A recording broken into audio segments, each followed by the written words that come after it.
My name is Brandy Hookfan, and I'm a kinesiology exercise science major.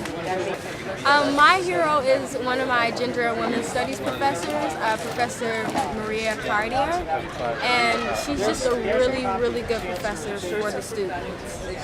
As a student, coming into her class, I had heard about the protests, and I saw them, and I knew people involved, but I don't know, I feel like she gave me the courage to go forward with making change, being the change that I wanted to see on campus. So that I learned, I learned about what's going to happen to our campus if we don't get the quality of education back, which is that our degree, the quality of our degree will go down if the quality of our education does not go up. And that is very important. That's by far one of the biggest things I've learned in her class since I've been in there. Hi, my name is Andrew Justin Snaringer. My major is English Lit. My CSUN hero is Professor Robert Lopez of the English department, technically in humanities. He is ex-military, actually he's still reserve, but he is a man of great knowledge. He has his PhD from Rutgers, just an amazing man. Well, the one thing that he's done is actually take the English department, the way of thinking with literature, and the ideas of analysis and communication to a whole new level of bringing in Homeland Security. By bringing in Homeland Security, CIA, military intelligence, Navy intelligence, what he's done is used all the skills that we're building up with an analytical and critiques of papers to be able to find and piece together information to communicate between the intelligence communities. We recently did a symposium which literally has changed my aspects on how Homeland Security is, how life is, and what the people behind the scenes are doing.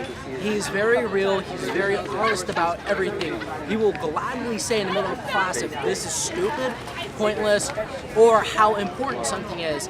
And he'll give you explanations why his idea is this way. And he wants controversy, he wants the opposing ideas, he wants everything out on the table so everyone can consider these notions, these ideas. And I believe that's the most crucial aspect of education, because if we're able to look at a broader picture, we're able to make our own decisions, and that's what he encourages, and that's why he's inspiring me to move forward in my education and wanting to be a part of that. Well, by actually getting us out of the classroom and by getting us into different situations and by encouraging argument, he's literally brought up new ideas that I have never thought of or other people have ever thought of. And by that, I have actually learned more in his class this semester than I've learned throughout almost my entire CSUN experience. He's bringing in different Cal grants. He's trying to get a student coalition for Homeland Security here on campus so people have the ideas and know what's actually going on with the CIA, all that. But also what he's doing is he's talking about the Army, he's talking about the academic field, because he's a part of all this. And what he does is he brings that to students who are interested. If you go up to him and say, hey, I'm interested in this, he's going to be bluntly honest with you, and he will go, hey, we really need this, we really need that, you need to do this, you need to do that. And the ideas that he presents to you just keep your head ticking and bringing forth new ideas and new ways to have education, to view education, and to pursue education. So I believe every student influenced by this professor has improved as a student, has improved as a person, has improved as a human being here at CSUN, and I believe we need more of that style of teaching, more of those style of professors. I took away that I do want to work in the Homeland Security, but I also took away that everything is connected to literature, to the rhizomatic theory of Deleuze. But those two things are the two big things I've taken away. That life revolves around the written word. Everything that we do, everything that we have is by written word. The signs around me, the way that we write t-shirts, name prints, everything is based upon written word. So it all intertwines, all interconnects.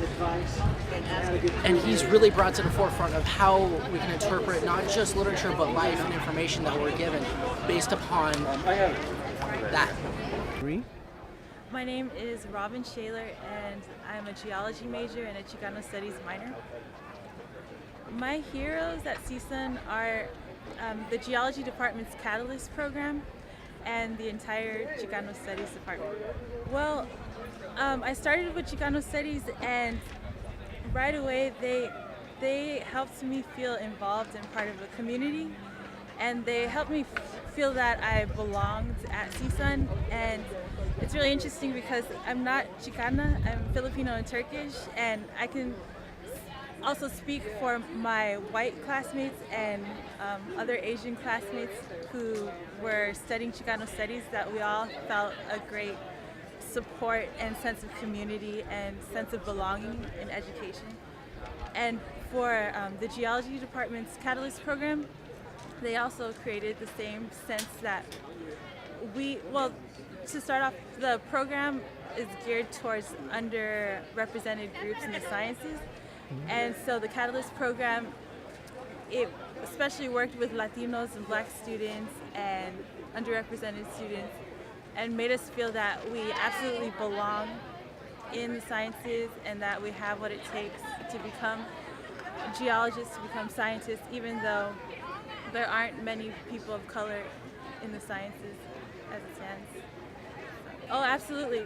For instance, with the Catalyst program, students, including myself, who participated, we got mentoring through the faculty. We got the unique experience to conduct research in the labs. Some of us were able to go to South Africa, study geophysics. Some of us went to New Zealand. We went to Mount St. Helens. We went to Costa Rica. We went to Mexico. So we got these amazing opportunities to study, to do research, and we also got connected to other universities, other professors that helped some of us connect with master's programs, and there was funding and a lot of support, which is really important. Well, in particular, one of my professors, Dr. Vida Ratna in the Geology Department, she would actually seek out underrepresented students and meet with us for 1 hour each week, and that 1 hour is very valuable. She went over time management skills, money management skills, just life balance skills, and really just provided us a lot of support and made us feel that we also belonged in the geology department and that we could succeed. One thing a professor taught me that still resonates with me today is it's from Dr. Cifuentes, who just passed away. He was from the Chicano Studies Department, and he taught me that even when you know something is true, that it's really important to be able to explain why it's true and to give proof of why it's true. And I'm a librarian here at Cal State Northridge. Well, today I'm here to pay tribute to my colleagues at the library. So there's over 20 different librarians that I work with, and everybody works in different departments as subject specialists and then teaching classes for students and then being there for one-on-one help. I think they do it in a lot of different ways. I think they do it through mentorship and with students, through working with faculty on campus. Particularly, I think what we do in terms of advocacy for rights to information, so whether that be issues with access to books or articles that are online, a lot of the behind-the-scenes stuff that is important to the humanities and social sciences. Because in a lot of cases, the library is like your lab in that sense. It's where your resources are, and we try to keep things afloat and accessible and affordable for students in their learning. I think we're definitely, as a space, we're really important. We provide a place for people to study. We are the center of campus, and also the people within the library. So in addition to the librarians, there's staff and administrators who really keep things going. So whether that be the 24/7 study, the books in the collection that you see, people stack those, they select them. We really try to be the heart of the campus in terms of learning and as a community place too. I think it's that process of research which is really an exploration, and that's what college is all about, is coming up with a new idea and then taking another lead and finding out something else. And I always talk to my students and describe it kind of like detective work. Like, you're learning a little something new here and it makes you wonder or think about something else.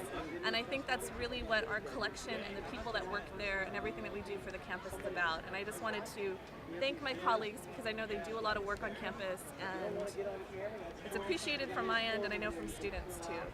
Well, definitely we are liaisons to each of the departments, so we have librarians that are in charge of different departments and through teaching new classes. We staff the reference desk, so we work weekends and nights. We're accessible through email, and then just also outreach on campus. We try to always make sure that students and faculty on campus know who we are and what we do and how we can be helpful for their learning.